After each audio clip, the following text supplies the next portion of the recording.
Welcome, everyone. Thanks for joining us for today's episode of Canal Days. As always, I am your host, Carrie, along with my co-host, founder of Historical Tours of Greater Holyoke, Robert Kumu. Our Canal Days series delves into the vast collection of historical sites throughout Massachusetts, with Robert's expertise of the local history as our personal guide. Each episode, we uncover history throughout local communities with historic landmarks and remaining relics while uncovering their seminal significance. Today's episode of Canal Days, we'll be learning about the Palmer Union Station, located in Palmer, Massachusetts. So, clarify who designed the Union Station. It was designed by Henry Hobson Richardson, and he was the most famous architect in American history. His only competitors are people such as Frank Lloyd Wright and Louis Sullivan, and they three were very well respected from the late 1800s into deep into the 1900s for Frank Lloyd Wright case. And Henry Hobson Richardson worked very hard on all his commissions, and this one was given to him. There was a series of many train stations across Massachusetts that he designed.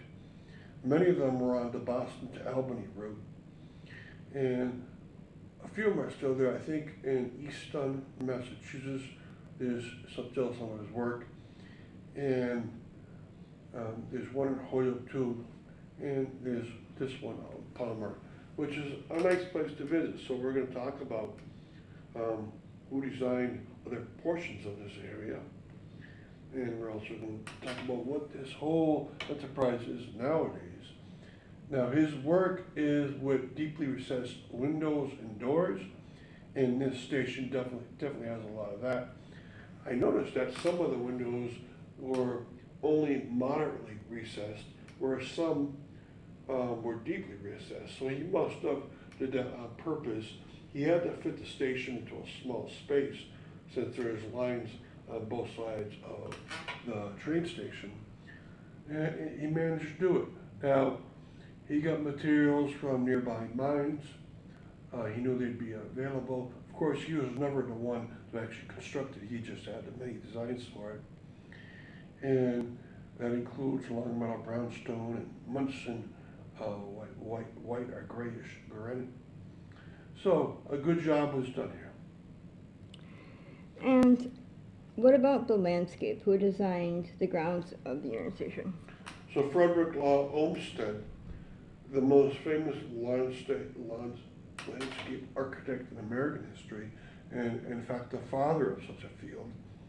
He designed Central Park and Prospect Park and the Emperor Nicholas in Boston. He got this commission from the Boston to Albany line to develop, I think it was 7 railroad stations, to make them into beautiful stations.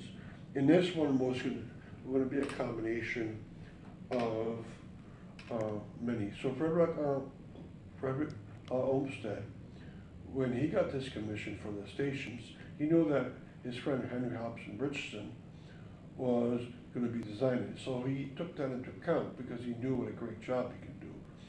The station in Easton, Massachusetts was also designed on the outside for landscape by Frederick Law Olmsted, and of course the station itself by Henry Hobson Richardson. The one at Palmer, both too. And he designed the area around the entrance. Now, that landscape design is long gone, so there's no remnant of it at all. And that's too bad. Some of the other stations he didn't get involved with, so like in Holyoke, he did not get involved with that. And some of the ones in Worcester County, he did not. But on this one, it was a strong collaboration. They were both the head of their fields. And so imagine having a station that was so beautiful outside, so beautiful on the facade, and so beautiful inside. The woodwork inside here is absolutely gorgeous, like in all Henry Hobson Richardson stations. And I'm positive the outside would be gorgeous. The pictures do exist of the outside, so I'll try to link them to the website page that I have going for this one. And stick around and we'll be right back after this quick announcement. Are you fascinated by local history and eager to investigate the obscure treasures off the beaten path throughout the state of Massachusetts? Or maybe just seeking an unforgettable cultural activity for family and friends to enjoy? Look no further than Historical Tours of Greater Holyoke, founded by Robert Camus. With over a decade of experience, Robert offers captivating tours and presentations of historic sites and landmarks throughout the state. Whether you're interested in canals, cemeteries, charming churches, or more, Robert's tours provide a unique and enriching experience for all. And that's not it. You can also schedule private tours tailored to your interests, ensuring a personalized adventure and unforgettable memories. Perfect for families or groups of all sizes, making for an exciting hands-on learning experience that brings history to life. Simply visit holyokecanaltour.org or email bobcat4214, @yahoo.com to book your private tour today. Getting back to our podcast, describe the architectural characteristics used throughout the design. Okay, so he made his own style. It's called nowadays Richardsonian Romanesque. So he went back to the days pre-Gothic, where the Romanesque arch over windows and doors and other components of churches and municipal buildings were heavily used. This was about 700, 800 years ago. And that Romanesque arch he would use, but would make it very deep colors and very deep in dimensions, so recessed windows and doors, and would make heavy use of the Longmeadow brownstone, which is actually from East Longmeadow Mines, and it was always very dark. And even in granite, he always made sure that they would use very darkened forms of granite, so everything would look deep and dark, very much similar to you would expect 800 years ago buildings would use. And there are associates of his and other people that took over his design. So even after he died, and this station was finished in June of 1884, and he would die, I believe, only a couple of years later, maybe 3 years later. But associates and other admirers kept that design going, and that design is partially used in Palmer's Memorial Hall. Inside, you can tell that he used very heavy timbers, usually cedar, and he'd make sure that they were exposed and that you could see the work that he did, so you could see upwards and see the roof right into the gable area very well. So he did a great job, and it still looks gorgeous. It's still beautiful. It's on the National Register of Historic Places, and it deserves to be there. And reveal what the station is used for today. Okay, it's used as a restaurant. Inside is a sit-down restaurant. On the outside, they have a train that could be used as a diner, and it's used quite a bit. It's on a train track, and it's just one diner car that's been refurbished and can fit parties on it. And the restaurant itself, there's porches on the sides, a couple of sides of the original porches still, and diners can go out there on nice days and have an outdoor meal. And it has the same owner since, I believe, 1988, and so thus it's under one management, which means that they've tried their hardest to take care of it, and they put train memorabilia around the four sides of it. So like there's old trunks, there's old train parts and lamps and so forth. And the same with the diner car, it looks like it was redone like a 1920s car diner would have been. So everything's quite fabulous, and I'm so glad they've kept it this way, because both Henry Hobson Richardson and Frederick Olmsted were the top-notch people, and they've made these things to last. And the success here has allowed the people that own the Hoyoke's train station to also work it back into shape and try to get a restaurant into it.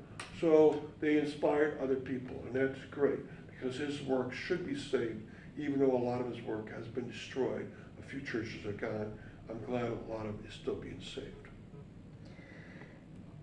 And thank you for tuning in to our Canal Days podcast. And joining us on our journey through the rich history of the Connecticut River Valley. We hope you enjoyed uncovering some of the hidden and overlooked marvels and their fascinating stories that shaped our past and the state of Massachusetts. A special thanks to Robert Comu, founder of Historical Tours of Greater Holyoke, for sharing his passion and expertise with us. Remember, you can find more information about Robert's tours, book private tours, and explore the Canal Days video and podcast series at holyokecanaltour.org. If you enjoyed today's episode, please like, comment, and share. We'd love to hear your thoughts and suggestions for future episodes. Don't forget to keep exploring and discovering history that is hidden in plain sight all around us. Thanks for listening, and tune into our next episode of Canal Days, and log on to holyokecanaltour.org. Until next time. Welcome, everyone. Thanks for joining us for today's episode of Canal Days. As always, I am your host, Carrie, along with my co-host, founder of Historical Tours of Greater Holyoke, Robert Como. Our Canal Days series delves into the vast collection of historical sites throughout Massachusetts, with Robert's expertise of the local history as our personal guide. Each episode, we uncover history throughout local communities with historic landmarks and remaining relics, all while uncovering their seminal significance. Today's episode of Canal Days, we'll be learning about the Palmer Memorial Hall, located in Palmer, Massachusetts. So, describe the architectural design used in the hall. It's Henry Hobson Richardson design, but he was not alive anymore, so this was a person that liked his style. His name was Robert Robertson, and he liked it so much that he went through a phase during his architectural growing up phase that he wanted to use it. And so you see the rounded Romanesque windows. They're not as deeply recessed as most of Henry Hobson Richardson's designs would be, but it's there, they're moderately deep. And also the facade is not as dark, it doesn't use as much as a long metal brownstone has most of Henry Hobson Richardson's work would do. But it's a nice design, it's very close to, maybe about 300 yards away from Union Station, which is a Henry Hobson Richardson design. And so it's a nice building, it was nicely constructed around the principles, and for that reason a lot of people appreciate it very much so. And reveal the former institutions that were previously within the hall.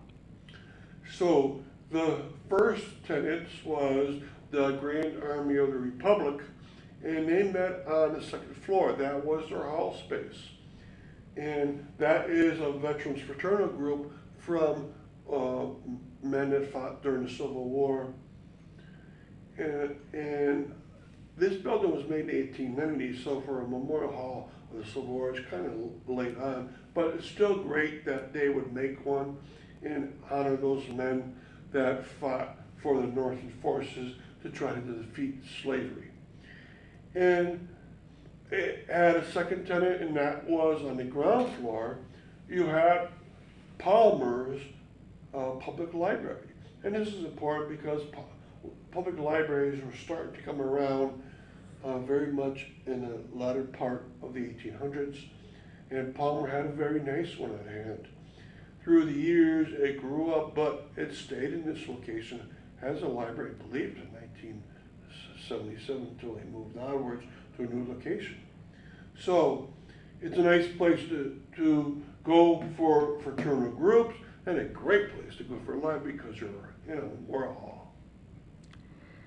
And stick around and we will be right back after a quick announcement.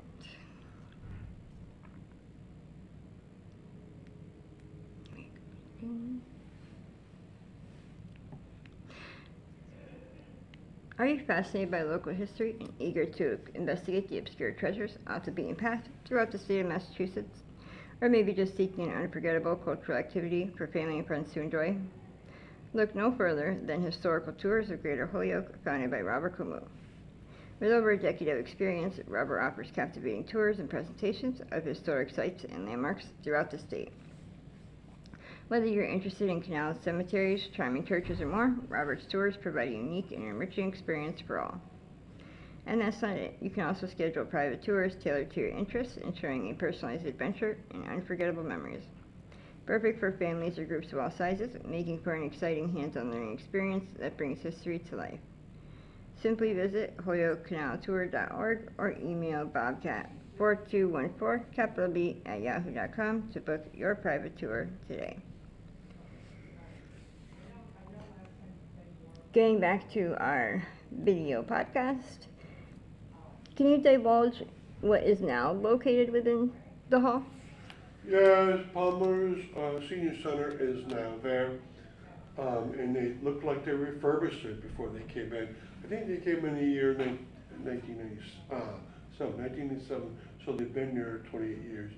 And it's in great shape, and so I'm glad that what was to be a Memorial Hall is still heavily used by a municipal institution, because that institution could look out for the condition of it.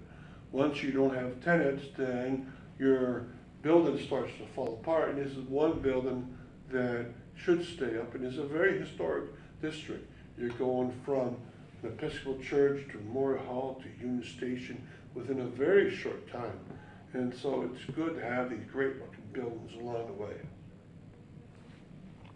And clarify how the Palmer Memorial Hall received its name.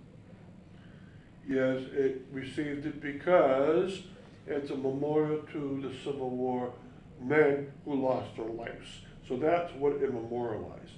And those men's names are on the outside of Memorial Hall. There's a plaque there, and the plaque is mounted onto a nice stone, and you get to see the 7 men that gave their lives who were associated with Palmer. Most of them lived in Palmer. Okay. Those 7 men's names you can read on the outside, it's on the copper plaque. And also remember what you're going into. You're going into a beautiful architecturally designed building, and it's for a very respectful reason. That is, it's for the men from Palmer who died during the course of the Civil War. And so it by itself is a whole monument to those men and a memorial to all of Palmer's devotion to try to destroy slavery within the country. Thank you very much. And thank you for listening to our Canal Days podcast in today's episode of the Palmer Memorial Hall, and joining us on our journey to the rich history of the Connecticut River Valley. We hope you enjoyed uncovering some of the hidden and overlooked marvels and the fascinating stories that shaped our past in the state of Massachusetts. A special thanks to Robert Camus, founder of Historical Tours of Greater Holyoke, for sharing his passion and expertise with us. Remember, you can find more information about Robert's tours, book private tours, and explore the Canal Days video and podcast series at holyokecanaltour.org. If you enjoyed today's episode, please like, comment, and share. We'd love to hear your thoughts and suggestions for future episodes. Don't forget to keep exploring and discovering history that is hidden in plain sight all around us. Thanks for listening, and tune in to our next episode of Canal Days at holyokecanaltour.org. Until next time.